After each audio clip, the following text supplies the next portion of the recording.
Hello, it is Thursday, October 8th, 2020, and this is the lower body workout. It used to be called the Wednesday workout, but for this week it's the Thursday workout. Next week it's going to probably, if everything's on track, be the Wednesday workout again. Okay, please get this out, get this nice and... All right, there we go. We'll get nice and close. There's a please at the top of this. It's invisible, but it's there. Anyway, please do not waste your time watching this video unless you have a very specific reason to watch this video. Like that specific. There we go. All right, so that was fun. That is the public service announcement. What's happening right now? Did a little bit of a warm-up ahead of time. But I'm going to go ahead and do the other warm-up that I haven't done yet today. If I haven't done it yet today, now is an excellent opportunity just to kind of clear it out. Try to do it at least once a day. 7 exercises my dad likes. So, now technically, these should be done in the pool, but I haven't been doing much pool stuff lately. Eventually, that will change. I'm thinking about getting some goggles. Well, wait, getting my old goggles. Do I have old goggles? Right there. Yeah, there's the swimming goggles right there. Yeah, not very. There we go. They're very purple. The main color on those purple. I don't know why that's interesting, but hey, I didn't really pick it. But whatever. So anyway, get the swim goggles. Find my happy swim shorts or swimming trunks. And somewhere, I have like a waterproof beanie that I can put over my ears, and it gets real tight, and I can put possibly waterproof headphones on there and listen to music and swim. That's going to be fun. Or listen to a book or something. Anyhow, so that's the plan. And even if it's just for 15 minutes, I got like workout mixes that I haven't really used maybe just once or twice, so it'd be cool to hit those workout mixes. Anyway, but I'm not going to do that right now because of you and all this kind of stuff, and maybe copyright issues and stuff. Although I think the bands in question would probably be like, yeah, we like him working out to us, but I'm not going to take that chance. All right, because the bands might be controlled by lawyers, and the lawyers will just be like, no, we have an opportunity to mess with this guy and take down his, this video that he worked so hard for. I'm not working very hard for this. I'm just using this as accountability, really. And it might not even be available to the general public unless a friend of mine calls me out and says, hey, you haven't been working out lately. I haven't lately. You have no videos out there. And I'll be like, boop, press a button and or uncheck or check off a whole bunch of boxes, and then switch, public, all that kind of stuff. So see how that goes. For some bizarre reason, ideas like that, that's the closest thing I get to vengeance and revenge in my life. Friendly rivalry and fun stuff like that. Okay, this will be a warm-up, workout leg day, and then stretch session afterwards. Fun stuff. So here we go. Just gonna do this, not really think about it, not really throw a count in there, just kind of feel it. And then when I stop feeling it, switch over to the other thing. Maybe do some breathing along with this. Get those arms up and feeling good. And then reverse claps. Now here's the funny thing, messing around with a Tabata, which I should videotape those too, but they are lame. But the coolest thing about it is I have, as of right now, 2 Tabata songs that are originally created by me, and they are fun. I just wish I moved faster, because in a Tabata it's like go full out. Well, I tried going full out and it felt like one shoulder and then the other was going to dislocate. Now I was doing jumping jacks. Oh, well, not going to do jumping jacks in these shorts. These things are held up by safety pins. Anyway, so I was doing jumping jacks, and I went kind of fast, and one of my shoulders felt like it was going out of joint, and maybe even out of socket, probably just out of joint, whatever whatever the lesser degree of that is, which I think is out of joint. And then the other one did too, and I was like, whoa. Now, in all fairness, I have hit my shoulders a little harder recently with the military press week, but man, it's like I don't want that feeling. And then trying to do like a Tabata with push-ups, like everything I tried a Tabata on, except for the running machine. But even doing the running machine fast, the running machine was actually moving. I was like, whoa, yeah, that's not good. Plus, leaning far back and not having the clearance. If I go a little too far forward and a little too far back with the range of motion on it, I got some stuff I bump into, especially when it's juking and jiving. Now I can go pretty fast on the running machine. It's usually very stable, but I try to push it a little too fast. And so basically, I'm gonna do gentle Tabatas with my own music. I'm not gonna go full 100% speed because it seems like there is more than a 30% chance going full speed something weird will happen. But it doesn't mean throw the baby out with the bathwater, still have the good positive thing. It's just not gonna be as positive as an effect. Like they say, most good exercise, most supplements and all that kind of stuff say, hey, this supplement in addition to diet and exercise. It's always in addition to. So like diet and exercise is the real thing, and exercise is exercise. It doesn't have to be 100% full extreme optimum. I'm just going for the gentle habit creation and pushing a little bit on my level, my sphere of comfort, going a little bit into the discomfort zones. Okay, I'm gonna do a few more of these now that I've said my piece about playing with discomfort. And let's see how fast. Let's see, there's where a little bit of discomfort comes in. I started feeling my right shoulder go a little bit out of joint, and I heard a click. So, like, the range of motion's good, and also going high and hitting both, you know, backwards. Backwards feels weird, but I think it's just tension right here. Also, there's this weird kind of, and a friend of mine has a really pronounced bump right here. I'm starting to get one right there. He seems to have a really wide shoulder base, so maybe that's part of it. Maybe I'm getting a little bit wider. That's actually a good thing. It sounds like a bad thing, but I like the idea of like wider balance stance, and it's like I have more counterbalance when so hey, turn me up for wide. If I get so wide I have to turn a little bit sideways to go through a doorway, I'm fine with that. Just because the whole, like, that feels good right there. Just that whole, maybe I'll become better at hula hooping. But yeah, that whole balance thing. I would like to have the tight, strong stomach. It doesn't have to necessarily be smaller. I would like to get rid of the gut, obviously for aesthetic reasons, but having it just really tight, that tight, you know, corsage of muscle right there would be great, especially in the back. So a little bit like extra muscle is just padding for injuries and whatnot. Anyway, all right, so legs. Let me go ahead and do this part just till I'm ready. And yeah, so my ideal body is a body that can, you know, take a little bit of a beating and keep on ticking. Be really good at healing itself, and that's the good thing about working out too, is it's forcing your body to practice healing in a certain way. Let's see here. Am I going to do other things to make my body promote healing? No, I'm not going to cut on myself or anything like that. I'm not an emo teenage girl. But the idea is there. It's like, does your body get better with that kind of practice? And but I am not Dr. Mengele. But Dr. Mengele wouldn't do that on himself. So I would never do that to another person. Myself, yeah, maybe. You know, drink milk that's a little on the edge and do certain things. So used to, not anymore. Expose myself to certain sick kids. That sounded a horrible phrase. Get myself in the vicinity. No, that's even worse. Let's see here.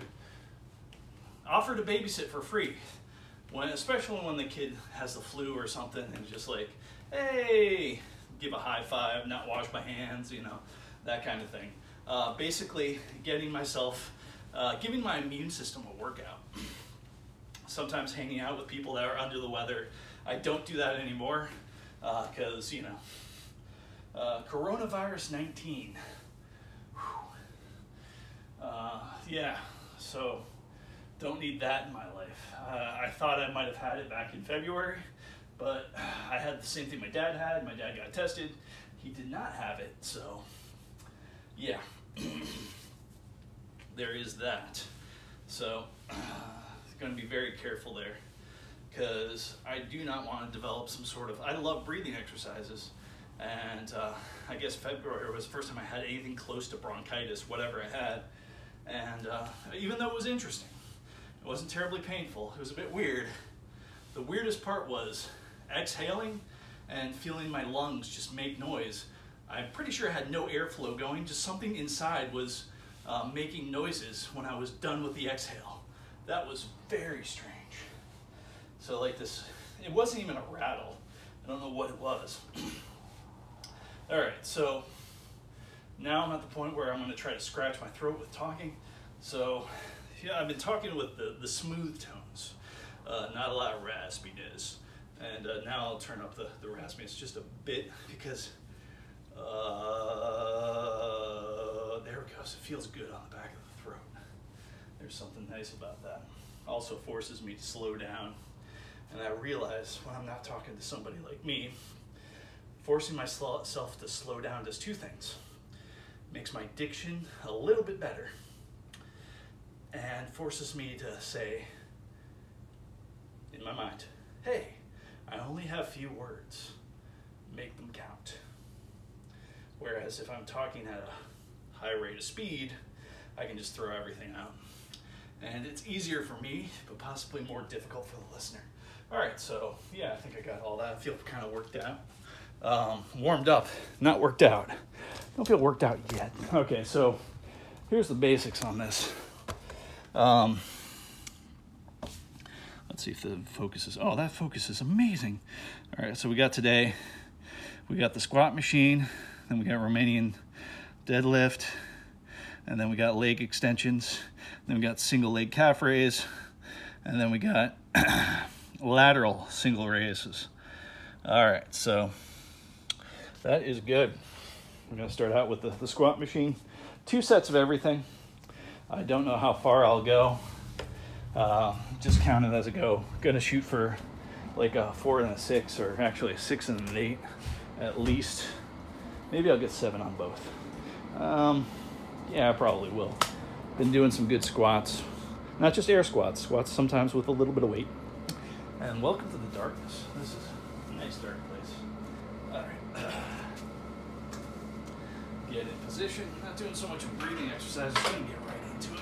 Feeling it. Oh, there it is. All right, there's 1. Here comes number 2. Not gonna go too fast. Not gonna mess with the momentum. Not gonna take too much of a break when the weight kind of finds its happy home. I think that's 4. I'll try for 6 here. That's not doesn't seem like a problem. I think that's 6 right there. And clicking it back the whole time. There's 7. I might try for 10. There's 8. Yeah, I can do this for a little while. 9. Really didn't put a lot of weight on here.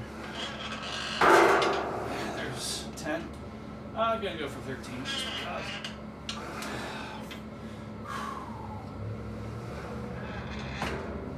Here's 12. And if I could talk with this during, it's okay. There's 13 right there, I believe. Could be missing my count. I'm gonna do a little bit of breathing. I'm gonna tuck in my knees a little bit, get that nice little small of the back stretch. Again, every now and then I like to tuck in my knees like this. Like a super fetal position.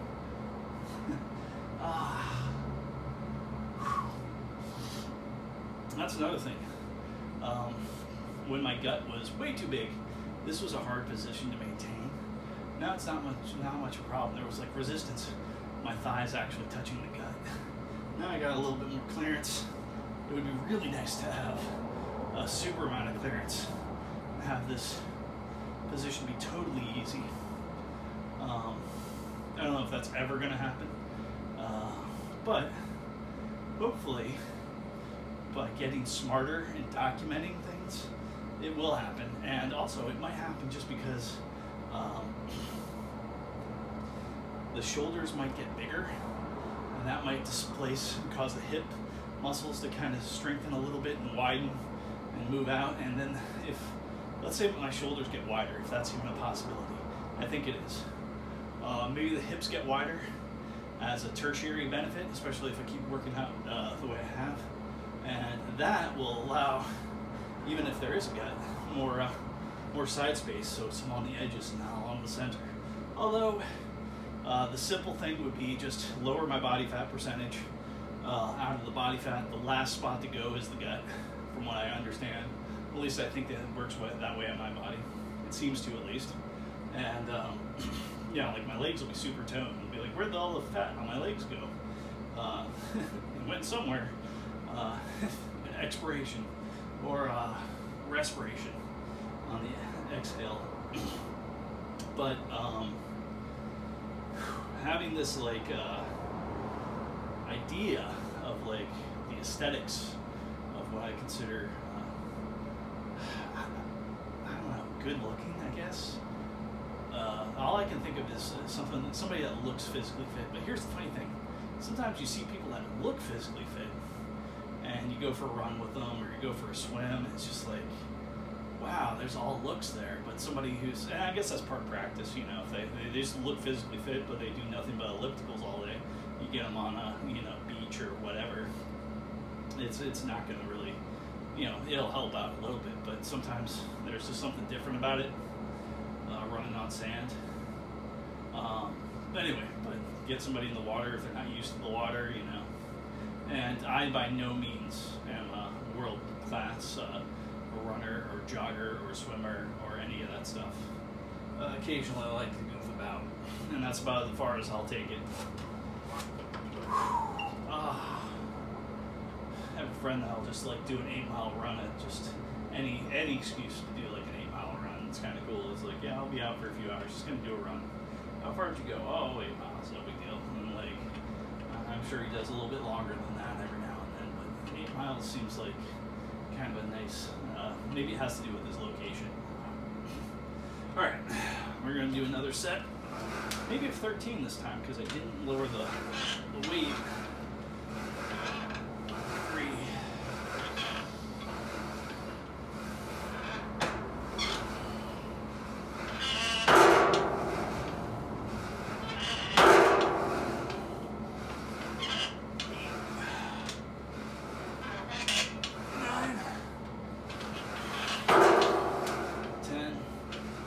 Worse than 11. Of course, I'm kind of fresh. 12. 13. And that's the kind of point to this workout. Like this Monday, Wednesday, Friday workouts, you kind of hit the biggest things first. And I guess the upper legs on the squat that's being worked out. Quadriceps, I guess. Really kind of are the bigger leg muscles. So yeah, they get first dibs. They get to come out fresh. All right, so next thing is Romanian deadlift. And I am gonna go ahead and switch locations for that. I already got the dumbbells tuned into what I wanna do. Hopefully it'll be the right amount of weight. Hopefully I'll remember to avoid injury by bringing my butt backwards. Butt goes backwards. All right. Dance to the booty music. All right. I know it doesn't seem like, it's way more talking than a workout at this juncture, but that's all right. So here is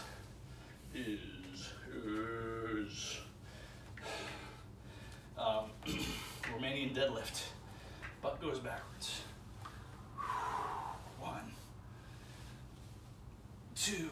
This is gonna be set 6. 3, 4. I'm gonna go a little deeper into that. 5. That felt good. 6. See if we can just about have these weights touch the floor, but whoa, that was interesting. Felt that in my back a little bit. Just by having the weights tap the floor a bit, released some of the time under tension on the muscle, and then almost a spasm, bring it back up. So note to self, Do not release the tension on that. Keep that tension. Even if that means a little less flexibility and little tiny, a millimeter less range of motion, do not want my back spazzing out in that position. Butt going backwards is probably, I would love to believe, beyond that, it might have been the only thread saving me there. I think there's more going on than that. I don't think I averted any sort of back disaster. And that's the whole point of doing this is, you know, become more resilient, become healthier, live a longer life, those kind of things. Have a nice sheen of sweat all over me. All right, I think that was a set of 6. We're going to be doing a set of 8. Now we're going to write it down. That's going to be a thing. I'm going to go over here and do this. Let's see if I can. Ouch, no, I'm just kidding. All right, butt goes backwards. 1, 2, 3. Yes, feeling that in the hamstring. 4. Tightest, one of the tightest muscles in my body. 5. 6. 7. Felt on my elbow joint. And here comes 8. 8. All right. Yeah. Interesting stuff. Feel a little bit of tension in my lower back right now, like it's starting to flare up a little bit. I'm gonna quiet that down. And not a lot of weight as far as like what I can do, but I know from what I understood, it's a very slippery slope. You gotta be very careful not to hurt yourself at that. That's why butt goes backwards is the slogan, my slogan for that exercise. So I'm gonna take a little bit of a sit down, feeling some interesting tingling sensations right there. Although this is the first time I've used, I was looking for creatine the other day. I recently ran out of creatine. Couldn't find any at the store I was at. But I did find this, like, I considered overpriced thing, a pre-workout thing, but it had creatine in it. And it said, drink 30 minutes before workout. I've never done a pre-workout thing in my life. Read the instructions on it. May cause tingling after you drink. Like, oh God. And I'm back on some caffeine, basically coffee for polyphenols on my off days, on my days where I take a break from eating, give my digestive system at least a 24-hour rest. Today I'm not going to be doing the coffee though. Today is a non-eating day. The last time I ate was approximately midnight last night. So right before midnight, I tried to shut that down. I think I might have had a last couple sips of my little shake thing. Isolated protein, 25 grams of protein per scoop. I drank 2 of those shakes, and each of them having 2 scoops.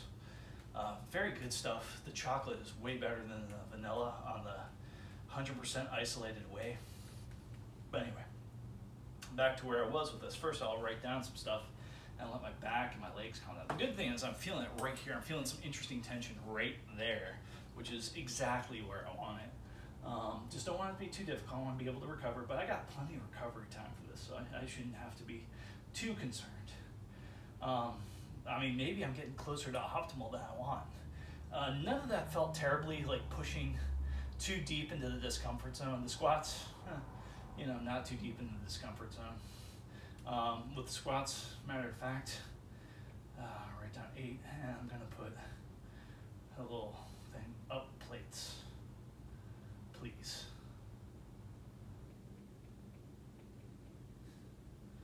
Up plates. And I only had enough room to write 3 letters, so I put PLZ. Now, technically, I can make it really, really big and write a nice please. And that's what I'll do. A nice cursive, almost. Please. And an arrow to the PLZ. An arrow to the PLZ, that's what I say. All right, so remaining deadlifts.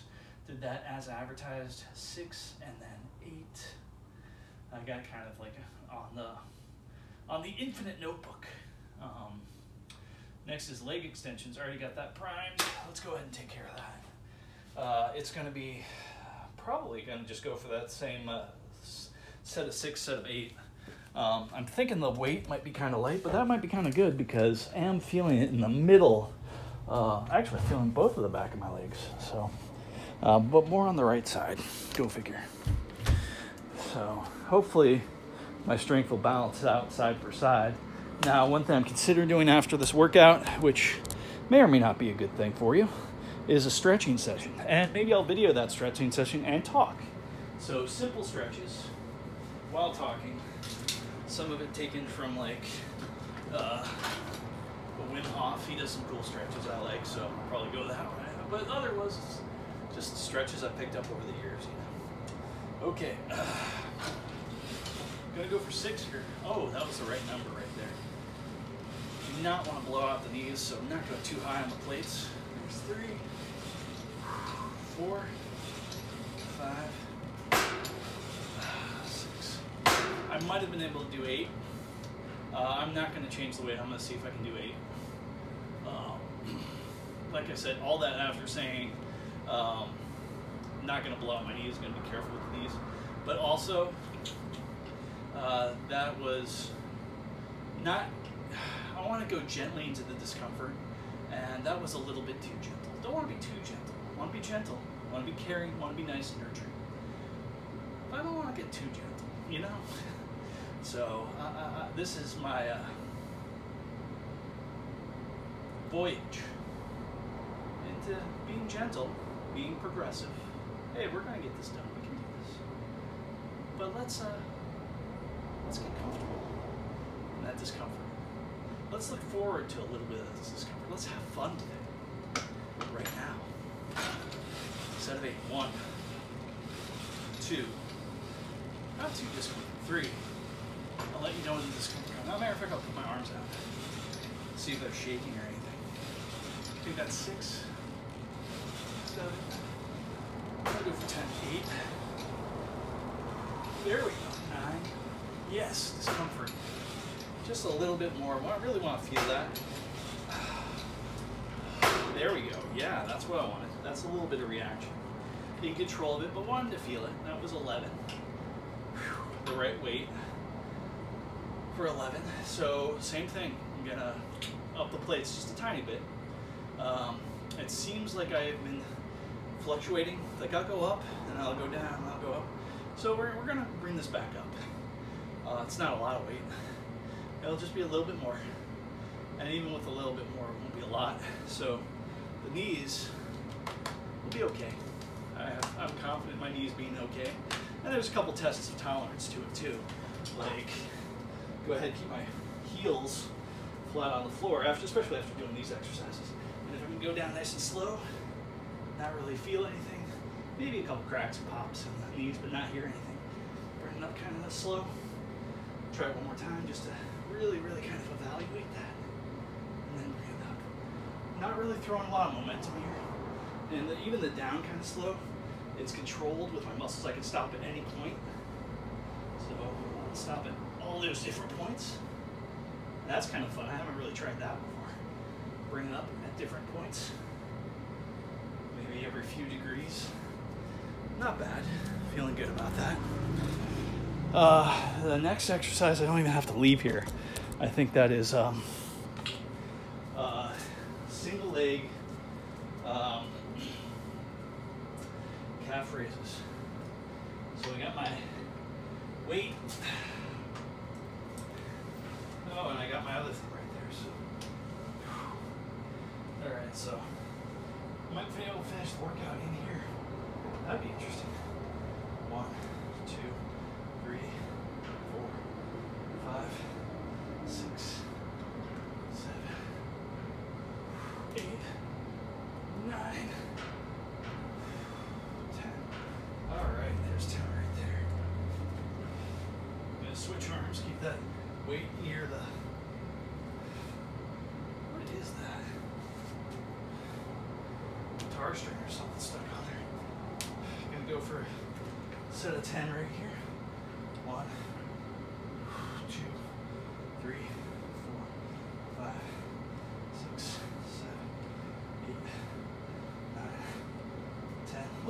bend in the knee there. Not too big of a deal. The range of motion's not as good as my double leg calf raises, but that's to be expected. Carefully lift this up proper.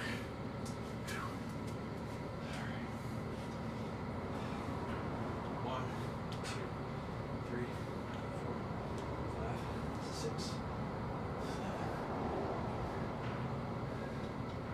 11, 12. Come on, 13. We got you. Oh, there's a little ankle crack in there. I was feeling that ankle getting ready to crack right after 12, so 13 was a good time.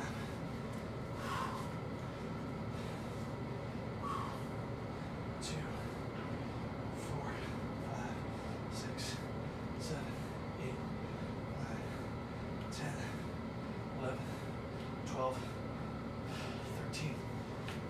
13 is an interesting number. Remember I was a little kid and I said that was a good time? In some ways it was. In some ways it wasn't. A lot of growing up with you back then. And I remember before I turned 13, on my 13th birthday, people were like, especially my folks, well, not so much my folks, they probably knew how I was and probably avoided the question actually. Hey, are you excited to be a teenager? Turning 13. And most of what I heard in that tone was kind of a jokey tone. And the same kind of tone I heard in jokes about how bad teenagers were as human beings. And so I was like, I don't know. And then I started answering yes. And then I became an asshole. And I was already an asshole before the age of 13. A selfish little prick in some ways. I had my moments where I was a good guy. And fortunately, those were moments that really kind of mattered in some ways. But in moments that really, hopefully, did matter, maybe a few of them did, I was a dick. I was an asshole. Totally self-centered. Yeah, not really exercising empathy. Now I exercise empathy possibly too much. This morning I thought about the freaking Shawshank Redemption and just felt really, really sad. Part of the dream I had last night was a mall, this weird mall, and they had a store, a theme store that was based upon the Shawshank Redemption. Dioramas and all sorts of things in there. Keychains that said certain quotes from the movie and stuff. And I remember I had to move chairs around in this mall. Only one chair, but finally found a spot to put it next to a rocking chair. And this lots of space. Scary amounts of space in this mall. Anyway, so these are lateral raises. I'm going to do, sometimes I'll lie down for these, but not today. Set of 15, 3, 4, 5, 6, 7, 8, 9, 10, 11, 12, 13, 14, 15, then 4 sets of 5. 1, 2, 3, 4, 5, 6, 7, 8, 9, 10, 11, 12, 13, 14, 15. Oh, that makes 16, 17, 18, 19, 20. Okay, so it was set of 15, set of 20. Laying down, these things are more difficult, so I should have probably been laying down. I'm not going to lay down on this floor because even though I'm going to take a shower after this, there's just something, there's so much sweat, dirt, and oil on this floor. It's always good to wash my feet. Sometimes I even, if I know I'm not going to be taking a shower after, I have like some flip-flops that I put on. But like I said, it's good to expose yourself a little, but not too much to foreign matter and disease and all that kind of stuff. Alright, so I'll do 3 sets of 5. 1, 2, 3, 4, 5. 1, 2, 3, 4, 5. Poison versus cure dosage. That's the question. 1, 2, 3, 4, 5. I think this is the last set. I've done an extra set, so 1, 2, 3, Really get that stretch in there.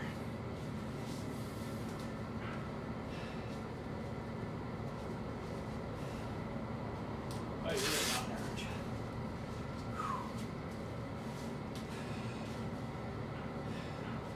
Well, he has one strap, and I have one that's a little bit more weight, and it's down to one strap, but originally it had two straps. That one's out there. I was going to use that, but since this one's here, I'm going to use this one right here. This is already here, and the heat's probably good for me. Dark out, still toasty as hell. 4, 5, 6, 7. I'll do the exact same thing as last time, hopefully. 10, 11, 12, 13, 14, 15. All right. Now I feel good. Instead of 20, let's go. 1, 2, 3, 4, 5, 6, 7, 8, 9, 10, 11, 12, 13, 14, 15. Feeling 16, 17, 18, 19, 20. All right, 3 sets of 5. 1, 2, 3, 4, 5. 1, 2, 3, 4, 5. 1, 2, 3, 4, 5. All right. You might have noticed I'm not doing so many breathing exercises. I've been experimenting with that. Part of the reason I'm not doing a lot of breathing exercises during this workout is because I'm already going to check that box today off the camera, just doing exclusive breathing exercises. So I'm not trying to check both those boxes at once. And as far as breathing is concerned, if I'm able to talk, and that's part of the reason why I'm talking, other than that, it's just kind of enjoyable. It's not so much fun to watch a video where I'm not saying whatever weird stuff's going through my head. Anyhow, the other reason while talking, one of the other reasons is I know I'm breathing pretty good if I'm able to have a bit of a monologue going. Whew. All right, let's remember the path. It's pretty much a straight path. Well, one kind of curve right there. I have a friend who's blind. He does not like using a cane. I am not blind. I love the idea of using a cane, especially in a room that's dark like that. That would have been so helpful right there. Except I really didn't bump into too much, so I'm all right. But he is good enough to kind of hide his disability. He'll walk around places, and people don't probably wouldn't believe he was blind. And, that is awesome. He has more courage than I have, I tell you that much. I would be scared shitless, not shitless, but shitless to walk around. I don't even like walk. I mean, as an exercise, sometimes I do, and sometimes I make this project Dark House, and it's just totally dark in here, and I experiment with that. But I know this environment. Going to an environment that I don't know about, with my eyes completely closed, that is scary. And trying to move around without a cane, forget about it, man. That's more courage than I have. But he's really smart about how he moves. He does a lot of lateral movement, and he'll use his arms and his legs in these sweeping motions that you can almost tell if you're watching him, if you really analyze his movements, it's okay, he's kind of creating a mental map of the space, which is a badass skill. But then the next level is doing it confident and with speed, and I think he puts a layer on top of that that's I'm going to try to do it in such a way that almost nobody notices, and it's effective. I hope the technology gets to the point where they're going to give him badass sight, just the full beyond human spectrum, zoom like an eagle, beyond what an eagle can do, just badass vision. I think that will be the nature of humanity, helping people that are listed as disabled to get abilities beyond what nature's given any human. I'm excited for that. I think that will be great. At the same time, like people that are, you know, quadriplegics right now are probably going to have the capacity to rule the world later, just with Neuralink and having that basically any sort of really a link that is done well between mind and machine. You know, now I'm thinking Neuralink, but I'm thinking beyond that. Like, these folks will control factories that have all those little arms. They won't just have one arm, they'll have 1,000 arms. And anything that factory can network to, they control that. So in essence, they're going to be masters of controlling the world. And they're going to have the mental, they're going to cross the mental hurdles and have the bandwidth and the experience and the brain that's just ready for it. And they're just going to, will take us years. Anybody that with full movement in their limbs will take us years, will take them weeks to learn. And the expansion, the explosion of consciousness from that will be downright scary. And I personally hope, so if you know, I mean, if you're a total dick and you're mean to quadriplegics anyway, like, yeah, you deserve to be killed by the 1,000-arm machine that's coming your way. But it's just like that little bit of extra, like, oh yeah, you're in a position now that's not the ideal position, to put it mildly. And you're going to be in a position later, if you hold out, if you keep your brain flexible, if you don't get lost in drugs,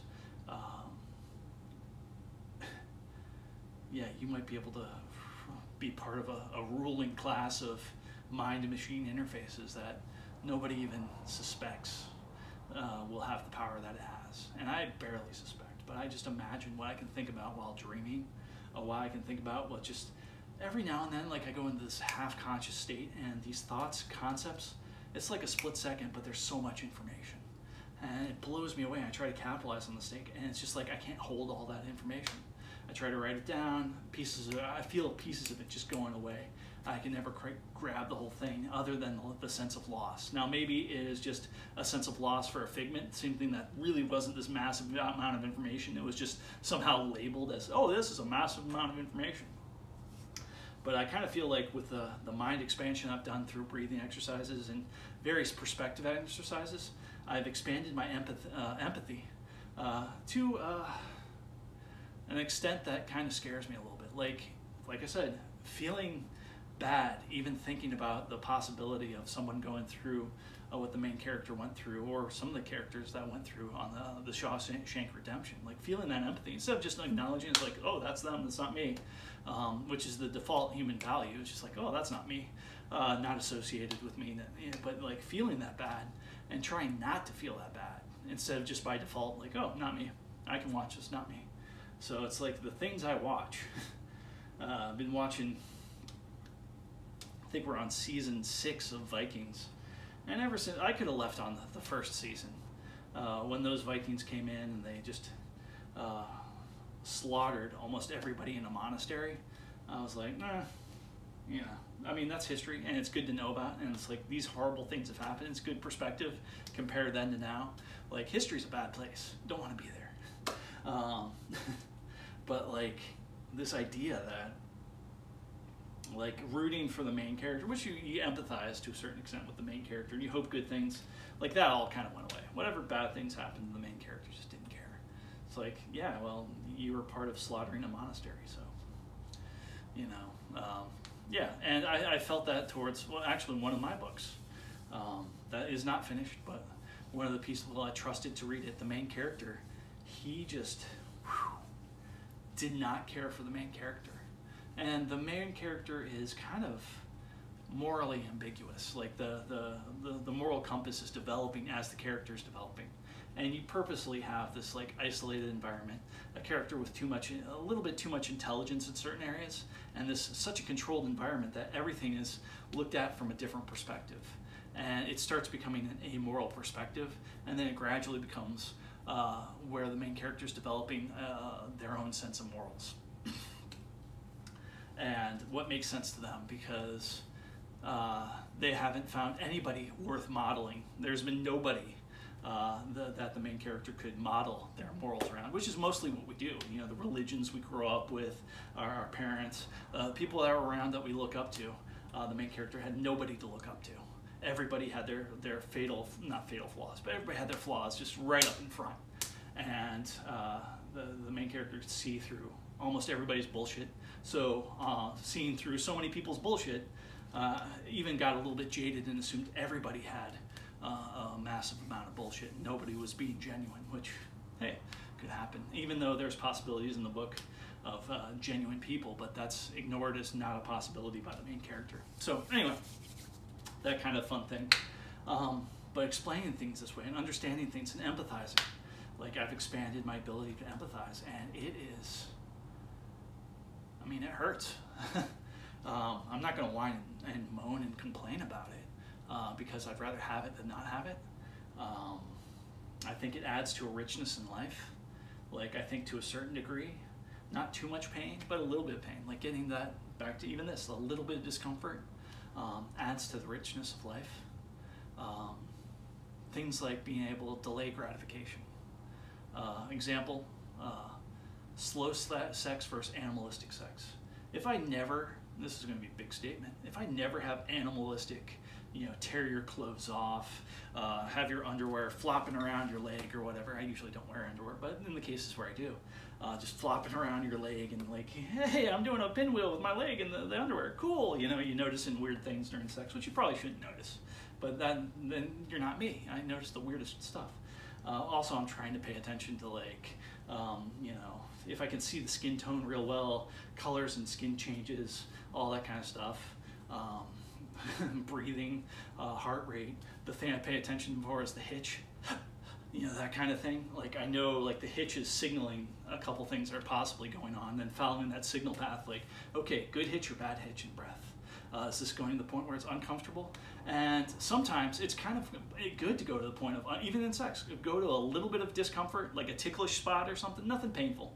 But just to break the rhythm, to break the sensation, to break the monotony. You're doing something, you're doing this repetitive action. You want to give those, you don't want those nerve cells to become blind to the action. So there's little tricks that can reawaken the nerve cells, and broken rhythm, slight discomfort, pay attention to other areas, all that kind of stuff. Anyway, I won't go to the Yormish theory of sex, but bottom line is, here's the big statement. If I never have animalistic sex ever again, I'll be fine with that. This like slow, gentle, turning that empathy to 13, you know. On a 1 through 13 scale, really try to turn that empathy to 13.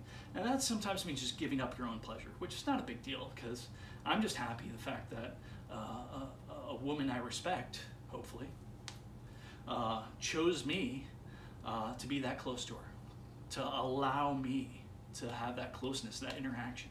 And that is a gift. And treating it as anything else but a gift seems like it would make me the person I don't want to be. I want to be able to treasure that. And so I want to do my best job, even at the expense of not feeling my highest level of pleasure. I'll give you an example of that. Here's a riddle. How can you have a guy that feels better about, let's just say he's just young, dumb, and full of cum, feels better about not getting laid versus getting laid in a scenario? So like a date, you know, like I said, 16, 17 years old, driving for the first time, you know, on this date, and actually feels better about not getting laid than getting laid. And we're not throwing anything in there like STDs and all that kind of stuff. You know, like that would be like, oh, I dodged that bullet. No, like in the moment it's happening, he actually feels better about not getting laid than getting laid. And I don't know, I suspect this is what happened. Oh, should I confess this? To me. All right. I suspect there was a girl, we were really close and was getting towards that, and we were really, really into like oral exploration on each other. Like that was favorite fun time activity. But for whatever reason, like the actual sexual intercourse, she kind of said, the couple times I tried for it, we're like, no, not this week, you know, no. So it went back to like the oral thing. And finally, after like 3 or 4 weeks of it, she was like, you know, okay, let's have sex. And it almost seemed begrudging looking in retrospect. Now maybe I'm painting that with a different brush from this perspective I have now. The perspective I now have now is like, she wanted me to be close to her. She didn't want me running away, but she didn't want to have sex. Now that's the perspective I have now, for whatever reason. The perspective I had then was, okay, cool, she's down with it. Let's do this thing. Let's have some fun. And even at that point, I was really trying to maximize her fun, doing things slow and all that.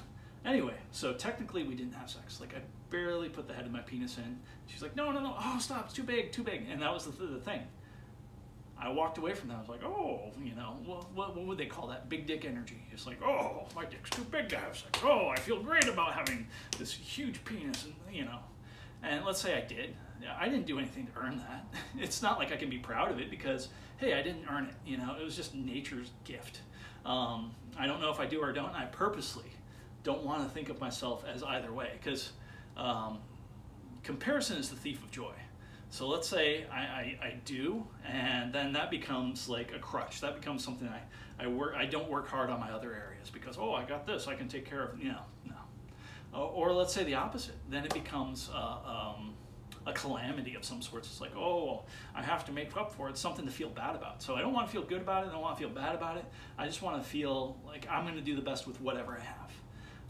And that includes just not, you know, genitals, but the whole body. Like, get the whole body involved, especially the mind. Getting this whole thing. That's why the whole slow thing is good. But anyway, so that's the riddle.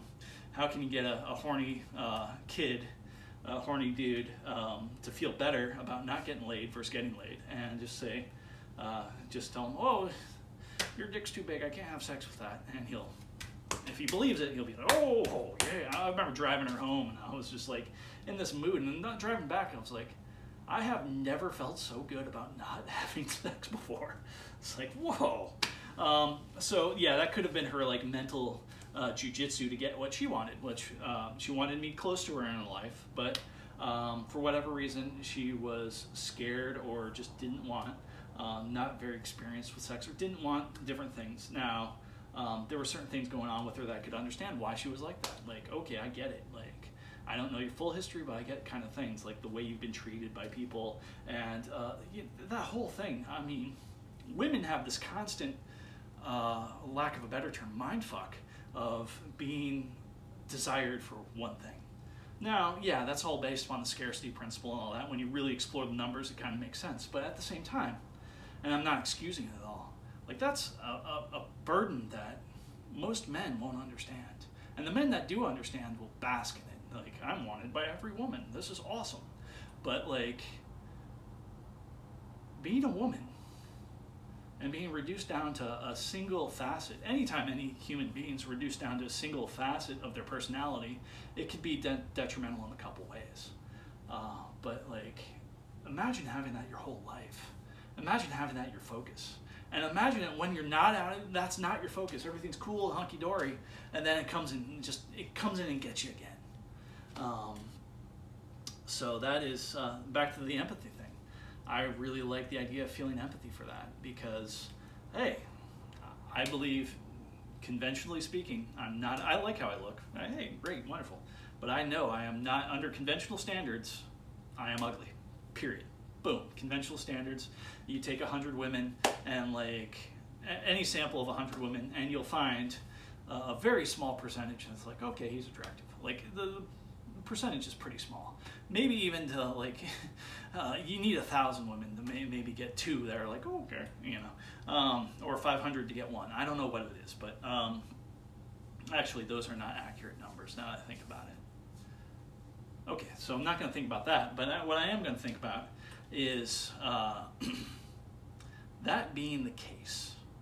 I know as an unattractive male, conventionally speaking, just here's the facts, if you took 100 random women, most of them would be like, no thank you. They might not be mean about it, but and there'd be a few that'd be mean about it, but being an unattractive male, what I've realized is if I show attraction towards any woman, instantly puts me in the creepy category. Just like, whoosh, I don't mind going there for a visitation. Just like, if I'm genuinely interested in a woman, I could take no for an answer. That's okay. Like, that's part of the growing up process. No big deal. But, you know, not announcing my interest And if I do it in like kind of a chicken shit flirty way, well, we can stretch while doing this. So this is talking while stretching. And I don't know why I'm on this tangent, but I am crystallizing my thoughts towards things and see if I have an accurate way to describe something I think matters to me. Anyway, so yeah, back to the whole thing. Creep mode. If I am attracted to a woman, I owe it to myself to, you know what, there's being looked at as a creep is not the end of the world. And I don't look at myself as a creep, I just announce my attraction. Like, hey, you seem pretty interesting. I would like to spend some time with you. That's it. I would like to get to know you a bit better. And that is allowing for the opportunity for attraction to be reciprocated. And I don't even look at it as I'm attracted to, I look at it as the possibility that I might have attraction towards this woman because, or any woman, that fits within certain zones of what I like, certain parameters. Now, hey, you know, if that's not reciprocated, hey, join the club. Most women, that's not an exclusive club. I'm looking for the women that are in the specialty class of just like, okay, all right, let's see where this goes. Inquisitive and also acknowledge the possibility of attraction without actually kind of going there. Now, why I think flirting is chicken shit is plausible deniability. Flirting just seems like chicken shit to me because it's like you can pass it off as not putting yourself out there, not taking any risks. You give somebody extra attention. Oh, I was just messing with her. I was just joking. It wasn't serious. And then if you get a reaction, if you do hear the word no, or you do have a reaction that's like, oh, she's not interested, that doesn't abuse your own ego. And maybe your ego should be abused. You know, in my case especially, like, hey, I need to know where I stand. And there's areas I'm willing to entertain subjective reality. And then there's areas where I'm not willing to entertain subjective reality. And attraction is one of those areas where I would rather know than be blinded in my own delusion. And maybe I'm blinded in my delusion right now by being jaded towards the negative. That's a possibility. I acknowledge that, and I'm willing to be corrected upon that by not words that other people say, but actions that other people do. Hey, I would love to be proven wrong. Like, I say I'm an unattractive male. Well, all of a sudden there's a whole bunch of women that are really attracted to me. Like, hey, cool, I would love to be proven wrong like that. That would be best possible scenario. Maybe. As soon as I said that, I thought about 3 or 4 negative things that just popped into my head that are just like possibilities of that. Like, whew, you know, won't go there. We'll go with, anyhow. So yeah, flirting is chicken shit. But then again, a lot of people are chicken shit, and that's okay because it takes all types of people for a society to evolve, and even the cowards have a place. And yeah, I'm cowardly about certain things. I'm cowardly about my workout. I try to be gentle with myself, and that might be perceived as cowardly. I think it's pragmatic, but maybe that's just an excuse or justification for me not going 100% all out hard all the time. It could be. I acknowledge that. It seems like it's a good path that doesn't lose itself into being micromanaged into the optimum, because I've been there before. That's not the person I want to be. So I want to be able to gently expand my zone of comfort and gently expand myself as a human being towards the human being that I want to be, and have a fun time doing it sometimes. You know, and this is part of having a fun time doing is these little stretches. I'm not stretching hard. One thing I might try to do is that whole Wim Hof thing right now. Like, it's almost like a winch. Like, you know, you're winching something. Winch with an I. Winch something together. So what I'm going to do is hold my breath, and when I feel good pressure, then I'll extend my stretch a little bit further. So right now, just holding the breath, and then when there's tension, I'm going to release and try to push forward a little bit.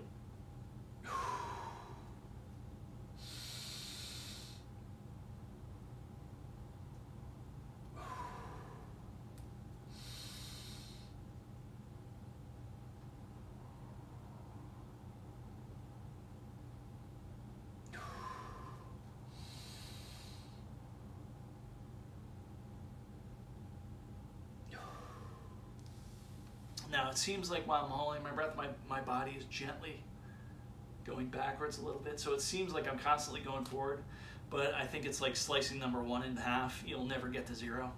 I think that's the same way, except for in this case, there is a finite distance that is, practically for all, like I can get to the point where I'm basically touching my forehead, my shins or whatever.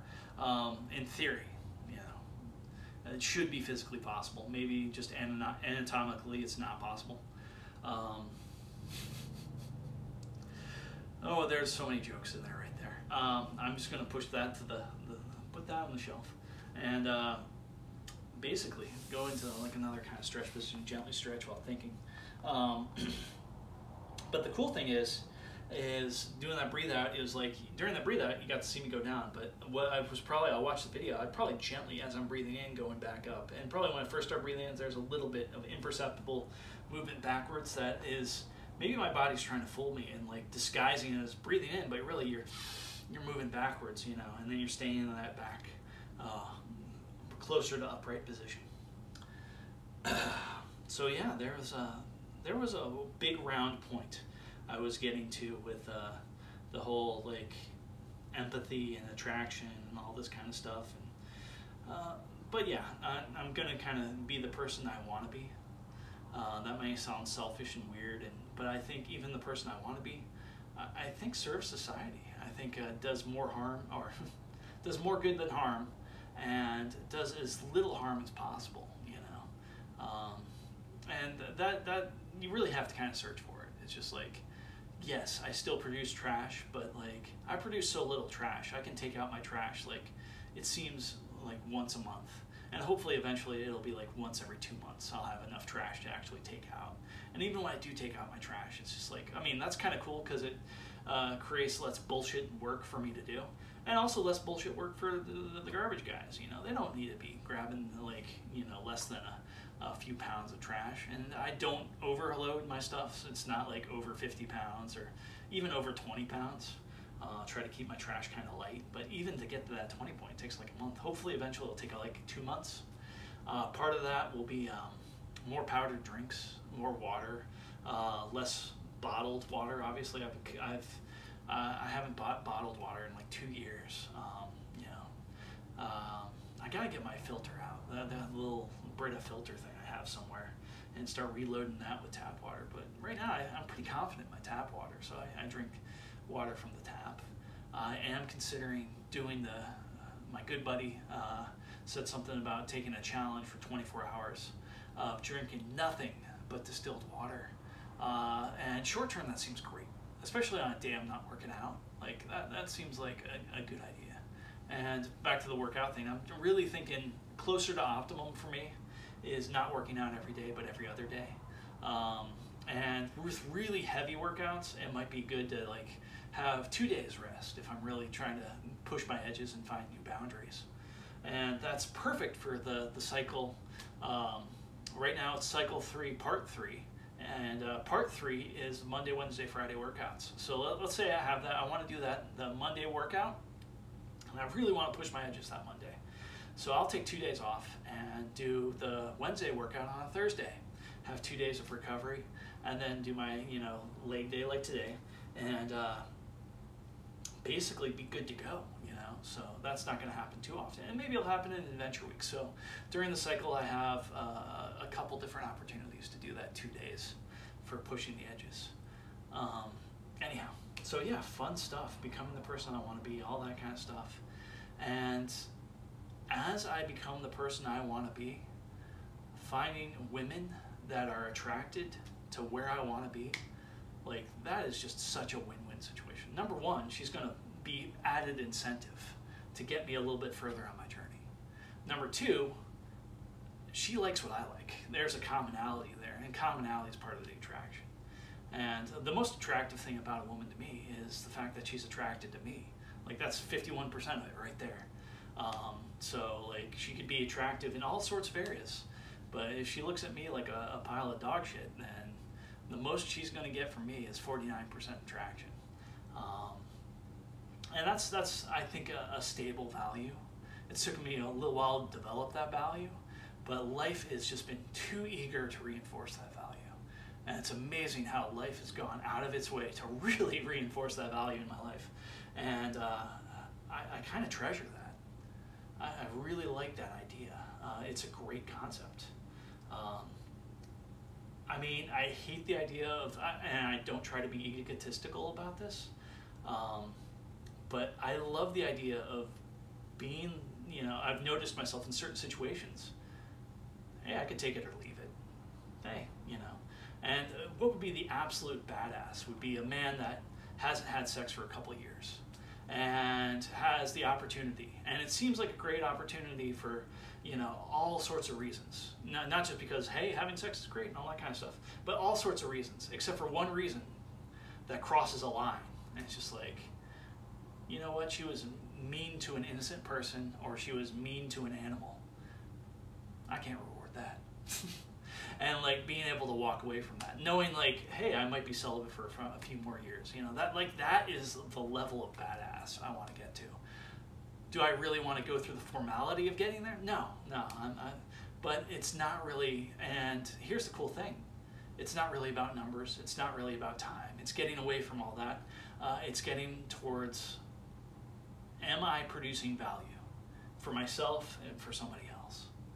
And sometimes producing value is simple as going after exactly what I want when I realize there's a possibility, like, okay, she seems like I could be attracted to this woman. Let's find out. Like doing that service to myself. Okay, talk to her, say hello. Hey, I'm Yorm. You seem kind of interesting and I would like to learn more about you. As lame as that sounds, and just laying it out there. And hey, listen, you know, if you want to get out of this conversation, just say no and walk away, and it's totally cool. No worries. Here's your free pass out. No guilt, no obligation, no nothing.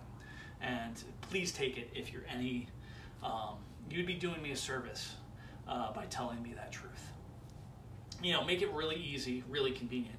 And then if she's like, no, there might be something special about her. She won't be the conventional woman. And based upon my life, I've kind of realized most women, like I said, the percentages don't seem to lie at this point. Are just not, they take one look at me. They don't have to hear me, they don't have to talk to me, they don't have to take one look at me and just like, no. I remember the worst job interview I ever had. I went to a place and the manager, I didn't realize it was the manager, but some dude walked by. And my friend that got me the interview, I use the term friend loosely because that guy may have tried to sabotage me in a couple places, but we won't get into that. He came to me like as I was sitting there for like 15 minutes waiting. He was like, actually, the manager took a look at you, and we need something clean cut to work here, so you're a no-go. And I drove 50 miles for like, we need somebody more clean cut and you're a no-go. And that's not his exact words. I'm paraphrasing, but I was like, wow, okay. Did I seek vengeance upon that human being? No, I didn't go after him. I didn't. That would be fucking petty. But what I did realize is like, this guy is way more talk than he is genuine reflection of reality. As a matter of fact, oh, I didn't seriously think you would come, was his answer. Like, oh yeah, you could work here with me, da da da da. Oh, I didn't think you would drive this far for that. And it's like, well, you told me to come in next Friday, so it's next Friday right now, and I'm here, you know, that kind of thing. Even before the whole like debacle of the, and you know what, as far as job interviews go, being able to say that that's the worst job interview I've ever had, it's actually pretty good. I can imagine so many scenarios of worst job interviews. Especially the fact that like, oh, let's test out your work ethic and have them do a whole bunch of work for a couple hours. All right, I'm going to evaluate your progress and we'll see where you are, see how well you did this work. And basically they're just using interviewees to get free work done. You know, whether it be writing articles or editing things or programming or whatever it is, it's just like, okay, I got free work out of this person. Maybe even, you know, moving pallets with a forklift. I mean, all sorts of silly things like that. Good stretch. am a bit worried about the economy getting towards the point where, like, imagine if driverless cars became the what's normal, and trucks and all that kind of stuff, like putting all those people out of work. I certainly hope, and this is what I would hope, if I had the way to write reality, I would be like, reality in life is not short of problems. Every single person that doesn't have a job, all together, if we all get together, almost everybody, not quite everybody, but almost everybody gets together and says, all right, let's solve all these other problems. I don't think there'll be any time in human history where, except when maybe humanity's extinct, if that happens, where humanity won't have problems to solve. And every single one of those problems to solve, part of that process could be a job. So hopefully there will always be jobs in the world. We just have to be very creative to figure out ways to go after it. I mean, do we really need waitresses and waiters? Not really. Most of us can get up and get our own food and come back. Most of us could, take a document or an iPad or some sort of computer terminal and type out what we want, press some buttons, or write it down if need be. There's so many ways to get it done without the waiter or the waitress. And imagine, this is just a silly idea, it's just an exercise, it's a thought exercise. If 90% of waiters and waitresses in the world lost their jobs tomorrow, but immediately got involved in a paying job that would pay them to learn about cancer and do research on cancer. And let's say the average time for them to get a degree towards this special, let's focus on the problem of cancer degree, that takes 6 years. But they get paid the whole time. It's a flexible schedule that works, that basically fulfills whatever needs they want. Like, it gives them enough money to live off of, gives them enough free time to enjoy the money, and gives them enough internal motivation to actually do a good job. It's created in such a way that it's this like very bendable program. For some people it's very self-directed. For some people that can't self-direct, it's very draconian in some ways, and vacillate, and everything in between. So it's this all-encompassing magic program that's all sorts of ways. For people that want to learn in a classroom with other people, that's there. For people that want to be 100% alone, it's there, and everything in between. So all these different modalities of it. And how many years, beyond 6, after year 7, I'm wondering how many years would it take for cancer to be annihilated, to be like, yeah, dude, the smallpox of the 2020s is cancer, So yeah, we killed that stuff. 2027, cancer was done. At the same time, other problems develop as a result of that. Less people dying of cancer equals more people on the planet, equals a whole host of other challenges. Feeding all those people, all that kind of stuff. But then again, it would just be like, I think there would be wonderful things that would be just like, I don't know. I think of all sorts of weird ideas, like, what would it be like to have a stipend for single guys that are just not having kids? And it's just like, for every month you don't get kids, you're saving the world economy by this much, and we're going to pay you 50% of that, whatever that number is, in some like World Bank type issue. And that would really help the third world, because it's not going to be a lot of money, but not a lot of money goes a long way in certain places. So if you're in one of those places and you're just being paid not to have kids, and especially in hot spots where there's just like way too many people, just be like, okay, we're going to take a few dudes out there and offer this to them.